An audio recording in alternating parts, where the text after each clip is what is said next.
Welcome to the neighborhood, a Mr. Rogers tribute podcast. And also, welcome back to Voices in My Head, the official podcast of me, Rick Lee James. And I know it's the final crossover, at least for this little series that I've been doing for both episodes of both Voices in My Head, my regular podcast that I try to put out every week, and for my semi-regular podcast, Welcome to the Neighborhood, a Mr. Rogers tribute podcast.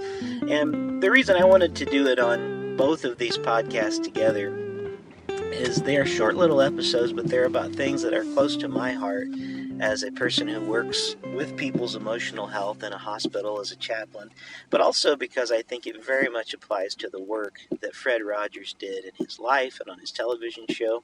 So here I am once again from my car, and actually I have an interview coming up this coming weekend with Jonathan Rauch that I will be recording about his new book, Cross Purposes, which is soon to be released. It's excellent.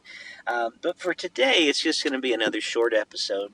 I've been talking in the last 3 episodes, and this is the 4th and final installment of this crossover about stuff, looking at our sensations, our thoughts, our urges, and our feelings. And by the way, if you hear a little noise in the background, again, I am in my car, and it is raining, so you may hear some windshield wipers and things like that going from time to time, maybe some rain on the roof. But getting back to the subject at hand, when I say stuff, if you haven't heard the previous episodes, stuff is a 4-letter word, not a 5-letter word, S-T-U-F, and it stands for sensations, thoughts, urges, and feelings. And you can listen to the last 3 episodes if you want to hear more about that.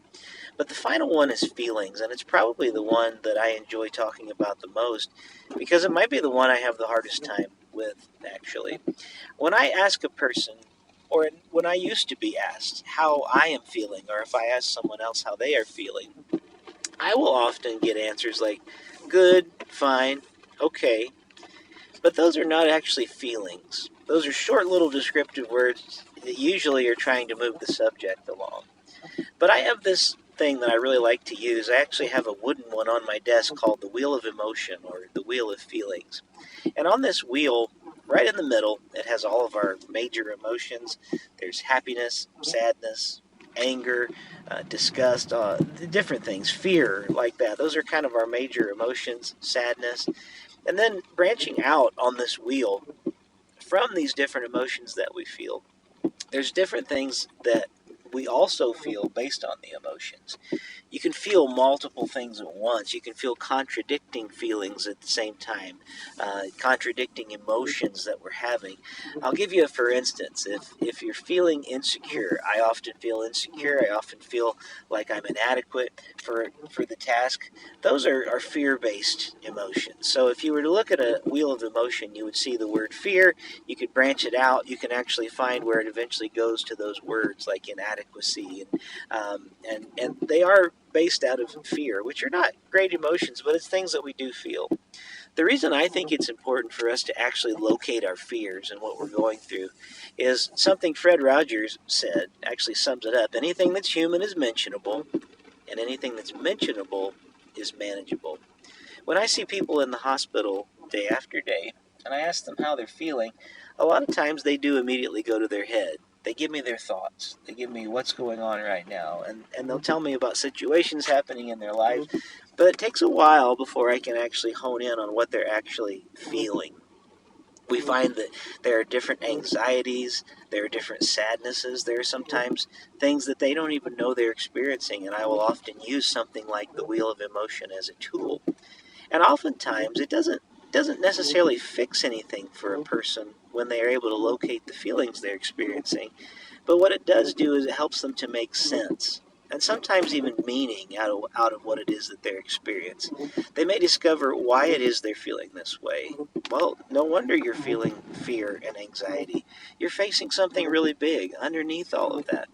But then also to focus on happy emotions and pride. And like I say, you can feel several emotions at once. You don't have to limit yourself to just one.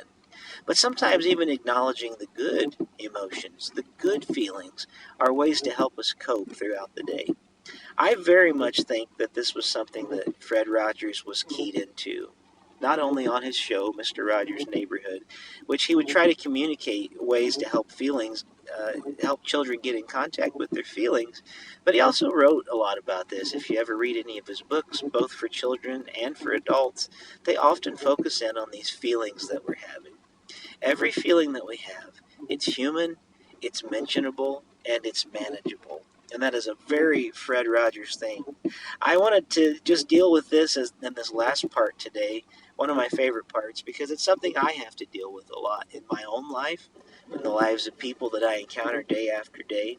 And I want to encourage you to look up the Wheel of Emotion or the Wheel of Feelings. See if it helps you in your day-to-day journey. It has really helped me. It's something I use every day for myself. I have one sitting on my desk, and I actually use it. But you can find free copies online. You can find them on Instagram. Just look up Wheel of Feelings, or sometimes it's called Wheel of Emotion. I think it'll be a help to you. Well, I hope you've enjoyed this short 4-part series on knowing your stuff, your sensations, thoughts, urges, and feelings. I'll see you back here next week with an interview on Voices in My Head.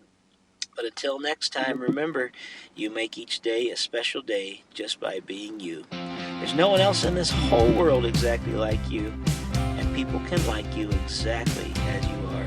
Thank you for listening both to Welcome to the Neighborhood, Mr. Rogers Tribute Podcast, and to Voices in My Head, the Rick Lee James Podcast.